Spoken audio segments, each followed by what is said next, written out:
qalanii dhiiga isaa balbala isaanii yookaan maqaanii balbala isaaniitti dhiiga isaa bubbuusanii ergamaan Waaqayyoo inni hangafa Gibxootaa ajjeesuudhaaf dhufe gaafa dhiiga balbala sanarra jiru argu nama balbala sana keessa mana sana keessa jiraatu dhiisee irra darbaa ture.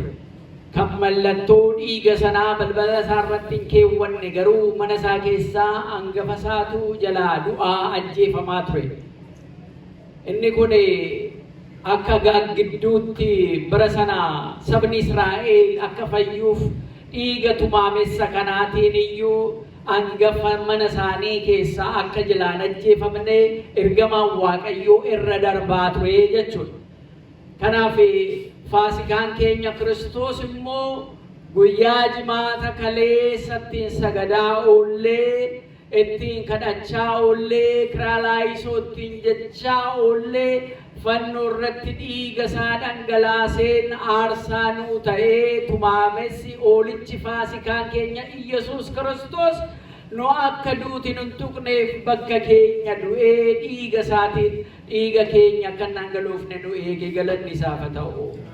Faasikaa jechuun gatii guddaan kan itti kaffalame oolaa isa tumaamessa bara seera moofaa keessatti qabanii fidaniitu lubichi harka isaa irra kaa'ee tumaamessa sana dhiiga jara cubbamootaaf aarsaa dhiyeessaa ture. Amma Iyyasuus Kiristoos guyyaa kamisaa dheengaddatti ayyaaneffanne kakuu haaraa seera haaraa kanaan booda dhiigaa fi foon horiitiin cubburraa dhiqamuun bilisa ta'uun dhaabbatee jira. Kanaafuu tumaamessa oolaa akka durii qabattanii dhufuun qabdanu ani Faasikaa keessan Kiristoos kunoo kana nyaadhaa kanarraas dhugaa jedhee guyyaa kamisaa sana kakuu haaraa sana hundeesse. Gatii kanaatiif kanaan booda kan nuyi nyaannu kan nunnu tumaamessicha oolaa isa qulqulluu cubbuun qabaanne Waaqa birattis nama birattis dogongorri tokkollee irraa hin argamne Yesuus Kiristoosidhaan hundumti keenya fayyina bara baraa jireenya bara baraatti ceenee jirraa. Waaqaaf galanni haa ta'u. Inni gatii nu jaallateef Yohaannis boqonnaa 3:16 akkuma jedhee ilma isaa tokkicha amma addunyaa kana kennutti abbaan addunyaa kana akka jaallate argina. Ilmi isaas immoo amma du'aatti ajajamuudhaan jaalala nuu qabu nutti agarsiisee jira. Waaqayyo galanni isaaf haa ta'u. Jaalalli kana caale eessatti iyyuu hin jiru. Jaalalli kana fakkaatu eessumayyuu hin jiru. Firri fira isaatiif aarsaa ta'uu danda'a ta'a. Namni sooressaa fi abbaan irree, abbaan taayitaa, abbaan aangoo qabu nama kan biraa oddoo isaa buufatee dhimma itti bahuu danda'a ta'a. Garuu namni diina isaatii fi wareegama kanaa kaffalu hin jiru. Gooftaa keenya Yesuus malee galanni isaaf haa ta'u.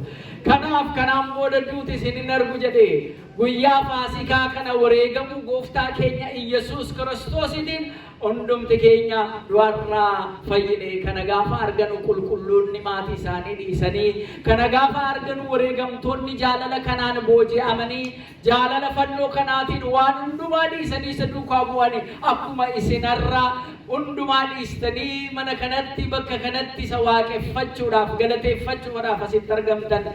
Irribni isin hin qabne, hojii keessan isin hin qabne, dukkanni isin hin qabne, Faasikaa Kiristoos du'aa ka'uu Kiristoos isin argina jettanii akkuma dhuftan Waaqayyo guyyaa kanaan baga hunda keessaan isiniin ga'e. Bagattiin Waaqayyo hunda keenyaan nu ga'e.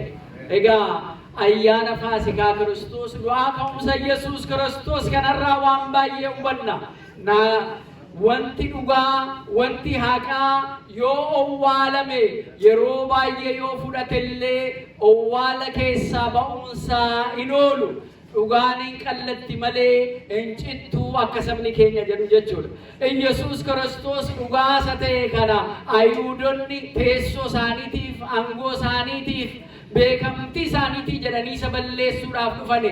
Namni hundumtuu isa dhaga'aa jira, gara sanatti yaa'aa jira. Numaan taana ree maalirratti gooftaa taana, maalirratti teenya jedhanii dhugaa isa qulqulluu isa beekamaa rakkina tokko hanqina tokko isa hin qabaanne Yesuus Kiristoosin balleessuudhaaf ka'anii jechuudha. Haa ta'u malee garafanii, fannisanii, ajjeesanii, owwaala isaa irratti dhagaa guddaa irra ka'anii achumaanis immoo jara muuxannoo qabanu poolisoota isaanii eegdota isaaniitiin owwaala isaa eegsisanii akka inni sochoone eeguudhaaf waan danda'an hundayyuu godhani.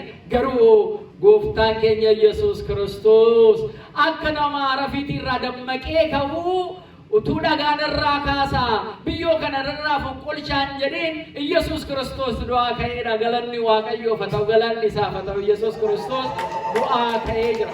Duuti isa qabachuu hin dandeenye. Duuti isa qabachuu hin dandeenye. Kun immoo abdii nutti horee jira. Jireenyi keenya amma du'aa miti. Duutillee mo'amee jira. Kanaan booda aangoo hin qabuuti. Abdii hin kutatinaa ijoollee Waaqayyoo. Aarsaa kaffalame kanaan lubbuun keenya gara jireenyaatti ceetee jirti. Galanni Waaqayyoof haa ta'u. Dhugaan keessan kan isin jala awwaalamte kanarraa maal baranna ala jennu akka sabaatti akka nama dhuunfaattis akka waloottis dhugaan keenya nu jala awwaalamte. Namni bara meeqa dhugaa yoo awwaale guyyaa jimaataa yoo fannise yoo ajjeese yoo dhaqee awwaale sanbata saduraa callisamee yoo gaddillee ta'ee guyyaan sanbataa immoo guyyaan wanti dhugaa wal kaatee hunda caalaa mul'attu immoo jiraati. Abdii godhannaa jechuudha. Akka biyyaattis akka sabaattis namoota abdii qabnudha jechuudha. Dhugaan keenya yeroo na dheeratu malee inuma baatii inuma mul'atti jechuudha.